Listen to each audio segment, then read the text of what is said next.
ಅಸ್ಸಲಾಮು ಅಲೈಕುಂ ವರಹಮತುಲ್ಲಾಹಿ ವಬರಕಾತು.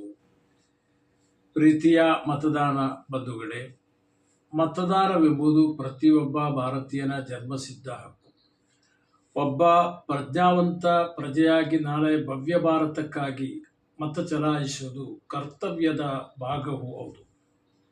ಪ್ರಜಾಪ್ರಭುತ್ವ ಸದೃಢವಾಗಿ ಉಳಿಯಲು ಸಂವಿಧಾನದ ಆಶಯಗಳು ದೇಶದ ಪ್ರತಿಯೊಬ್ಬ ಪ್ರಜೆಗೂ ಲಭಿಸಬೇಕಾದರೆ ವಿವೇಚನೆ, ಬುದ್ಧಿವಂತಿಕೆಯಿಂದ ಮತ ಚಲಾಯಿಸಿ.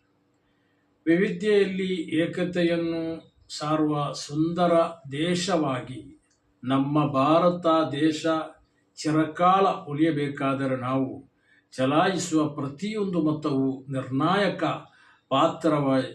ಪಾತ್ರವಹಿಸಲಿದೆ. ಶಾಂತಿ, ಸಾಮರಸ್ಯ, ಸೌಹಾರ್ದತೆಯ ನಾಳೆಗಾಗಿ ಮತ ಚಲಾಯಿಸುವುದನ್ನು ಮರೆಯದಿರಿ. ಮತದಾನ ಮಾಡುವಾಗ ನಿಮ್ಮ ಮತ, ನಿಮ್ಮ ಆಯ್ಕೆ, ನಿಮ್ಮ ಭವಿಷ್ಯದ ನೆನಪಿರಲಿ. ಬದಲಾವಣೆಯಾಗಿರಿ, ಬದಲಾವಣೆಗಾಗಿ ಮತ ಚಲಾಯಿಸಿ. ಅಸ್ಸಲಾಮು ಅಲೈಕುಂ ವರಹಮತುಲ್ಲಾಹ್.